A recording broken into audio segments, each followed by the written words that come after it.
গতকাল মানে সোমবারে এসআইআর শুনানিতে ডাক পেয়েছেন দেবদা।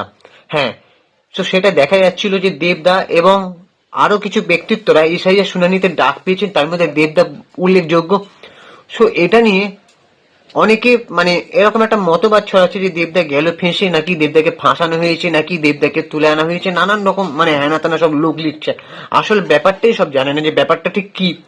তো সেটা নিয়ে আজকে আমি ভিডিওটা বানাতে বসলাম। তোমরা চ্যানেলটাকে প্লিজ সাবস্ক্রাইব করে দাও, হাত জোর করে রিকোয়েস্ট করছি। এখানে সিনেমা সংক্রান্ত বাস্তবসম্মত কথা বলা হয় এই চ্যানেলে। সো এছাড়াও অ্যাজ এ মিডিয়া হিসেবে কভারেজ করা হয় মিডিয়া হিসেবে। সো তোমরা চ্যানেলে গিয়ে ঘুরে দেখে আসতে পারো, আশা করি তোমাদের ভিডিওগুলো ভালো লাগবে।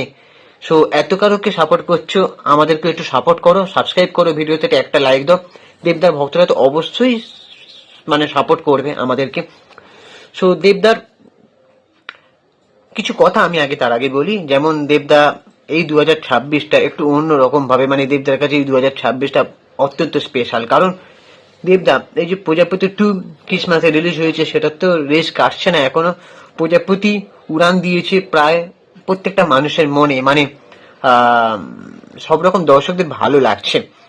এখন সিনেমা রিভিউটা আমি এটা এই ভিডিওর মাধ্যমে করতে বসিনি, ভালো লাগছে, ভালো ব্যবসা দিচ্ছে।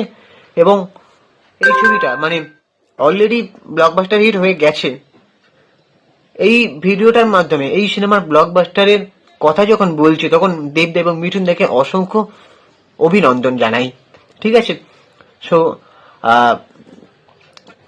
তারপরে দেবদা 2026-এ উনি বলেছিলেন খাদান 2 নিয়ে আসবেন, কিন্তু খাদান 2টা শুটিং শুরু হবে হয়তো 2026-এ, কিন্তু 2027-এর ক্রিসমাসে তিনি খাদান 2 নিয়ে আসবেন বলে এরকম একটা প্ল্যানিং করেছেন। এবারে দেবদার 51তম ছবি, 50তম ছবি, মানে এটা তো 49তম ছবি প্রজাপতি 2, 50তম ছবি দেবদার হতে চলেছে বাইক অ্যাম্বুলেন্স দাদা। ইয়েস, করিমুল হকের জীবনী নিয়ে তোমাদেরকে আমি আগের ভিডিওতে বারবার বলেছি যে দেবদা একটা প্রমিসিং ক্যারেক্টার নিয়ে আসতে চলেছেন। 50তম ছবিটা আমি জানি না কতটা বাণিজ্যিক ছবি হবে বা কতটা কমার্শিয়ালি হবে, কিন্তু দেবদা তার ছবিটা 50তম ছবিটা স্মরণীয় করে রাখতে চাইছেন। ঠিক আছে, তার জীবনের অন্যতম ক্যারিয়ারের মাইল ফলক হিসাবে 50তম ছবিটা যেন স্মরণীয় হয়ে থাকে, সেটাই তিনি চাইছেন। এবং এই ছবির ডিরেক্টর বিনয় এম মুদগিল নাকি একটা ডিরেক্টর, সে বলিউডে, আর সে অনেক বড় বড় সিনেমা, ঠিক আছে, অনেক বড় বড় সিনেমা সে অ্যাসিস্ট্যান্ট ডিরেক্টর হিসেবে কাজ করেছে। তো সেই সিনেমার ডিরেক্টর কিন্তু কমার্শিয়াল একটা ডিরেক্টর। জানেন এই সিনেমাটা কতটা ভালো হবে এই ডিরেক্টরের হাতে, মানে একটা বাংলা সিনেমার কাজ দেখবে ডিরেক্টরের হাতে। সো তারপরে দেবদা 51তম ছবির অ্যানাউন্সমেন্ট করেছেন। দেশু 7 ছবি, মানে দেশু জুটি 7 নম্বর ছবি হবে, মানে দেব শুভশ্রী আবার ইয়েস। এটা নিয়ে আমি আগেও ভিডিও বানিয়েছি, তোমরা চ্যানেলে গিয়ে দেখো, পুরো বিষয়টা জানতে পারবে। কে ডিরেক্টর, কি গল্প হতে চলেছে দেবদার এবং শুভশ্রীর, মানে কি বলবো, পুরো হিস্ট্রিটা মানে পুরোটা এক্সপ্লেন করা আছে আমার আগের ভিডিওতে, তোমরা গিয়ে চ্যানেলে দেখো। সো দেবদা এবং শুভশ্রী এই জুটির ছবি। তারপরে টনিক 2 2026-এ আসবে।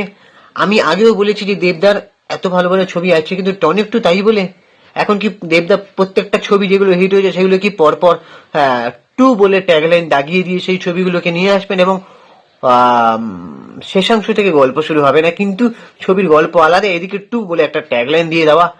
তো এটা বাংলা ডিরেক্টররাই করে, এটা একমাত্র বাংলাতেই হয়।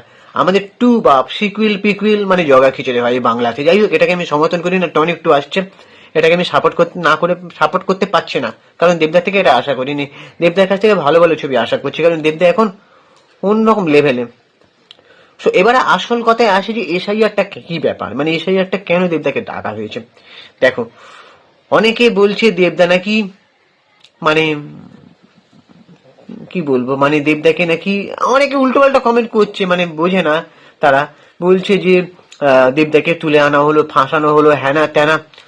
সো এসআইআর ব্যাপারটা হচ্ছে, যেখানে 2002 সালের কিছু তথ্য ফর্ম ফিল আপ করার কথা ছিল লিঙ্ক দিয়ে, সেইখানটায় কিছু ফর্ম ফিল আপ হয়তো করা হয়নি, তাই দেবদাকে ডাকা হয়েছে। শোনা যাচ্ছে ওই আবাসনের নাকি আরো বাসিন্দাকে ডেকে আনা হয়েছে, মানে ওই আবাসনে, মানে আমার মনে হয় মিডিয়াতে দেখলাম, আমার মনে হচ্ছে দেবদা যে মানে আরবানাতে থাকেন, আরবানার আরো বাসিন্দা, তাদেরকে নাকি ডাক করিয়েছে, এটা মনে হলো। তারপর ক্রিকেটার মোহাম্মদ শামিকেও নাকি ডাকা হয়েছে, সে খেলায় ব্যস্ত থাকে আসতে পারেনি। এবারে দেবদাকে ডাকার কিছু আমার ব্যক্তিগত মনে হয় যেটা, সেটা হচ্ছে দেবদা কিন্তু এখানকার বাসিন্দা ছিল না। ইয়েস, দেবদা কিন্তু মুম্বাইয়ের বাসিন্দা। সে ছোট থেকে ওইখানে কিন্তু মানুষ, পশ্চিমবঙ্গের ঘাটালের বাসিন্দা এটা ঠিক, কিন্তু তার বাবা তো ওইখানে চাকরি করতো কর্মসূত্রে, মানে সেলিব্রিটিদের খাবার পরিবেশন করতো। তার মানে তার ওখানকার ভোটার কার্ড ছিল। একটা মিডিয়া মারফত দেবদা ইন্টারভিউ দিয়েছিল, আমি ছোটবেলায় পেপার কাটিং গুলো ইন্টারভিউ গুলো পড়তাম, সেখানে আমার যতদূর মনে পড়ে দেবদা যখন প্রথম প্রথম ইন্ডাস্ট্রিতে আসে, যখন সে একটু নাম করছে, তখন দেবদা কে নাকি মন্ত্রী অরিত বিশ্বাস দেবদাকে বলেছিলেন যে ভোটার কার্ড এখানে নাকি ব্যবস্থা করে দেবেন, এরকম আমি দেবদার মুখেই শুনেছিলাম। তার মানে এটাই বোঝা যাচ্ছে যে দেবদার মুম্বাইয়ের ভোটার কার্ড ছিল, এবং 2002 সালের তথ্য কিছু একটা ভুলভাল ফিল আপ করা হয়েছে, এবং সে যেহেতু মুম্বাইয়ের বাসিন্দা ছিল সেই কারণে কিছু একটা গোলমাল হয়েছে, তাই কারণে তাকে শুনানিতে ডাকা হয়েছে। আর সে যেহেতু একটা বড় সেলিব্রিটি, তাকে এইভাবে ডাকা হয়েছে এবং এটা একটা খবর হয়ে গেছে। আমাদের বেলা তো আর এরকম খবর হবে না, আমরা সাধারণ দর্শক বা সাধারণ পাবলিক, সাধারণ মানুষ। তো এটাই হচ্ছে আসল ব্যাপার। তো এখানে তেমন কোনো ব্যাপার নেই যে কেন এসআইয়ের শুনানিতে দেবদাকে ডাকা হলো।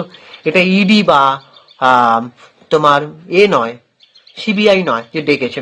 এখানে এসআইয়ের কিছু গুরুত্বপূর্ণ ফর্ম ফিল আপ, যাতে নথি এভিডেন্স জমা দেওয়ার জন্য বা আবার কিছু ভুলভ্রান্তি সেটাকে ফিল আপ করার জন্য দেবদাকে ডাকা হয়েছে। ঠিক আছে, এই হচ্ছে ব্যাপার। তো এসআইআর গণনাটা তো আরো নতুন করে মানে কিছু করা হচ্ছে, হয়তো জানি না এই এসআইআর ভোট গণনায় কতটা সুবিধা হবে।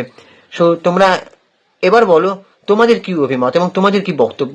তোমরা চ্যানেলটাকে প্লিজ সাবস্ক্রাইব করে দাও, আর ভিডিওটাতে একটা লাইক দাও, আমাদের চ্যানেলটাকে সাবস্ক্রাইব করে দাও। আমি ইনস্টাগ্রামে রয়েছি চিঙ্কি বাবু 253, ওখানে গিয়ে ফলো করে দাও। টাটা, দেখা হচ্ছে পরে ভিডিওতে। ততক্ষণ নিজের শরীরে খেয়াল রাখো, সুস্থ থাকো, ভালো থাকো, ঠান্ডায় সবাই সাবধানে থাকো, কারণ প্রচন্ড ঠান্ডা পড়েছে।